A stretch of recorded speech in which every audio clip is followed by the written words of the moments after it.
Lucy. This is my channel, The Fancy Hat Lady Reads. I'm wearing one of my fancy booktube hats, and today I am doing the shortest and the last of my catch-up wrap-ups. This is for the month of February. Now, February was just straight up a bad reading month for me. I did lose my mother near the beginning of the month, and basically I couldn't really read anything. And what I did read, I certainly wasn't reading particularly critically. I was reading purely for comfort. I read 2 graphic novels and 1 reread of an old favorite. So the 2 graphic novels were both things for younger readers that I had out from the library at the beginning of the month, and I had to finish them up and return them before I flew back to the West Coast. The first of those was The Prince and the Dressmaker by Wang, which is YA-ish. This is not actually SFF in any way. It's technically historical fiction. It's not like strictly accurate historical fiction though, like all of the characters are totally fictional. But this is ostensibly set in like turn-of-the-century Paris, where a visiting prince named Sebastian hires a promising young dressmaker named Francis with bold and daring fashion-forward artistic vision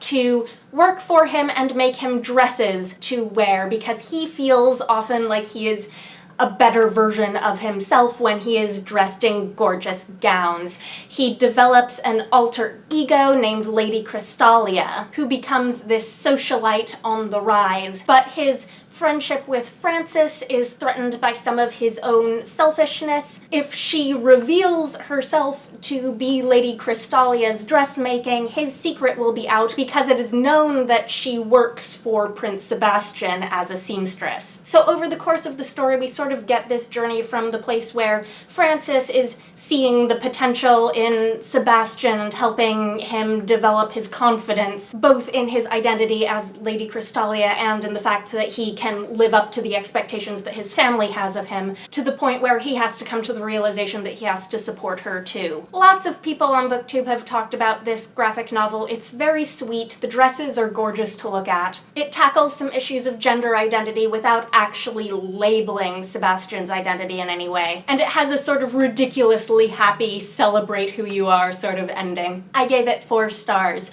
The next one I read was a middle grade graphic novel. This is Castle and the Stars Volume 2, The Moon King by Alex Alice, which is a series that's being translated from French. I'm mostly reading this for the art because the art is absolutely gorgeous. And there's nothing wrong with the story, but the first volume I felt was sort of leading up to space adventures that we didn't get to, so it felt like it was very much set up. And then by the time this one was released and I got around to it, I'd sort of forgotten a lot of the details about the plot and the politics from book 1, so these would probably be better read like back to back instead of, oh, say, over a year apart like I did. But this is alternate history steampunk. It's about a boy named Seraphin, and in the first book he and his father came to Bavaria because his father was asked to help build an ether ship, basically like a spaceship, but in this world there's ether. Things went wrong at the end of the first book, and so Seraphin and his friends and his father and the King of Bavaria all end up on an unexpected space journey, and they end up crash landing on the moon. And they discover some things about the moon that are different from in our world. They learn that the moon does in fact have breathable atmosphere, but only some of the time. This is a kind of cool idea where like during the lunar day, the atmosphere like evaporates and becomes breathable air, and then during lunar night it like freezes again and falls down as snow. So basically they have the course of a long lunar day to figure out how to get their ether ship off the moon and bring them back home. And that is basically the story of this volume. So again, there's lots I'm forgetting about the story about both the first and the second volumes, but if you're interested in gorgeous graphic novel art and like whimsical alt history steampunk, this would be a series I would recommend. I also gave this one 4 stars. And then once I was back in Seattle dealing with family stuff, the only thing I found I could read was a comfort reread of Chalice by McKinley, which was a book I'd been meaning to reread for a long time. This is one of my favorite Robin McKinley novels, and of my 5-star Robin McKinley books, it was the only one I had never reread. This is a standalone fantasy novel about a young woman named Mirasol, who is a woodswoman and a beekeeper who has been tapped to be the Chalice of her demesne, which is called Willowlands. The Chalice is both sort of a government role and a magical role, as is the entire leadership structure within a demesne. The Chalice is second in hierarchy to the master, and her job is to sort of magically bind the land to the circle of leaders and to help heal any ills that the land may have, and Willowlands is ill. The story begins sort of in the middle, at a point where Mirasol has already been instated as Chalice and is tasked with greeting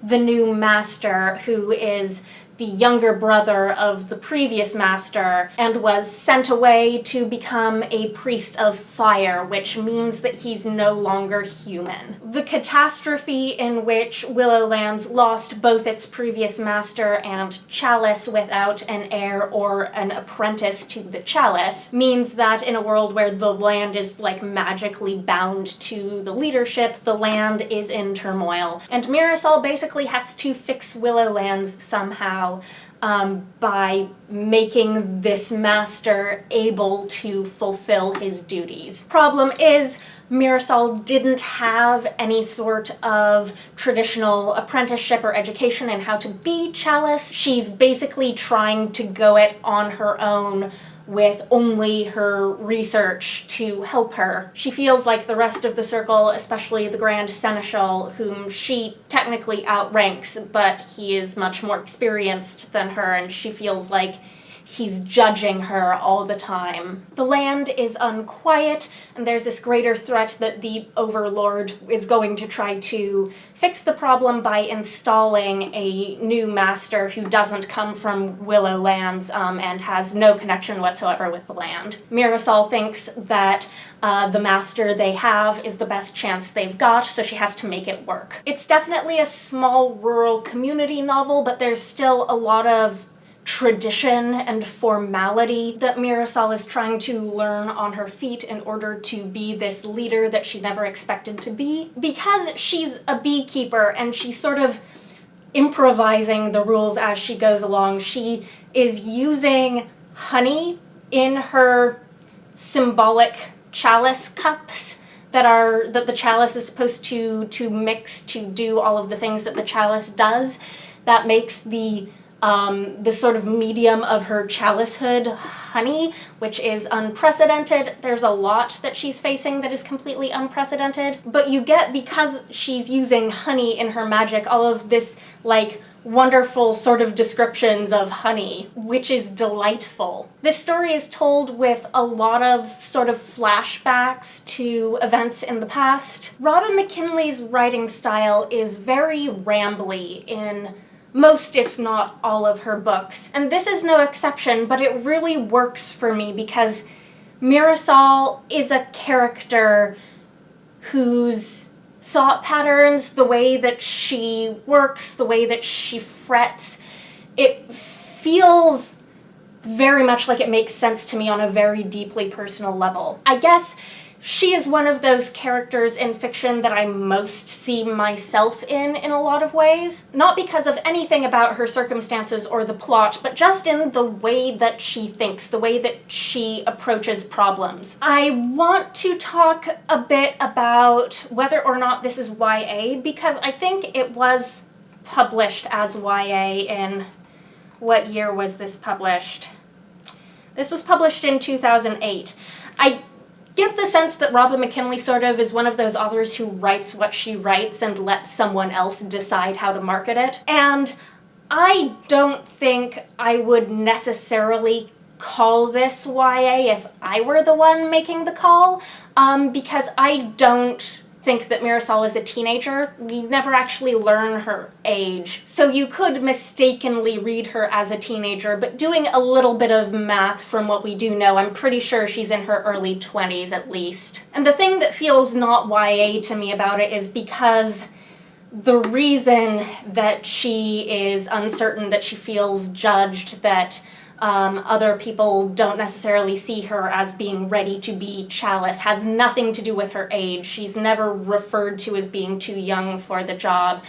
She's never referred to as a girl. She's always referred to as a woman. And the reason she's not ready for the job is simply because she was not tapped to start her training before the previous Chalice died, so she is thrown in with no training. And I feel like in a broader sense that's a kind of different sort of struggle of feeling in over your head than it would be if she'd been written as a teenager and if it had been what I would think of as more of a YA book. Now, I think that if I were reading this book critically, and if I were reading it now for the first time, there are some things that I might take issue with. First of all, it's very clear that, like, the roles of the circle are definitely gendered. Like, the master is always a man, the Chalice is always a woman, and so on and so forth. And I don't think that needed to be the case.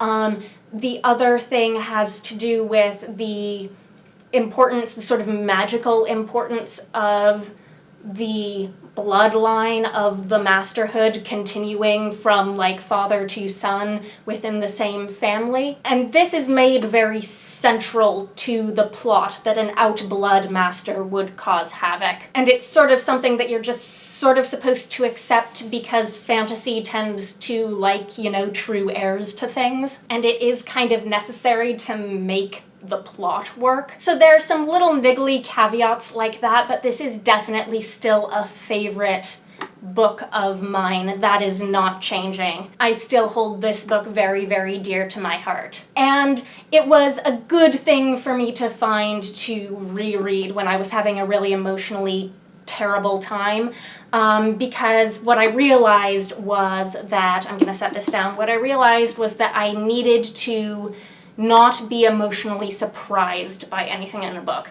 It wasn't necessarily that there were specific things that I absolutely could not read. I did still have trouble reading books with dead mothers for a few months after, but mostly the issue was coming across dead mothers in books when I wasn't expecting them, or, you know, coming across very dark and disturbing books when I wasn't expecting them to be dark and disturbing. And for me, rereading an old favorite meant that I could relax knowing that I knew how the story was going to go. So that is my tip if you're going through a really emotionally rough time and you don't know what to read. But anyways, that was all I managed to read in the month of February. Let me know if you've read any of these books. Let me know what you think. Anyhow, I hope you're having a nice day. That is all. Bye for now.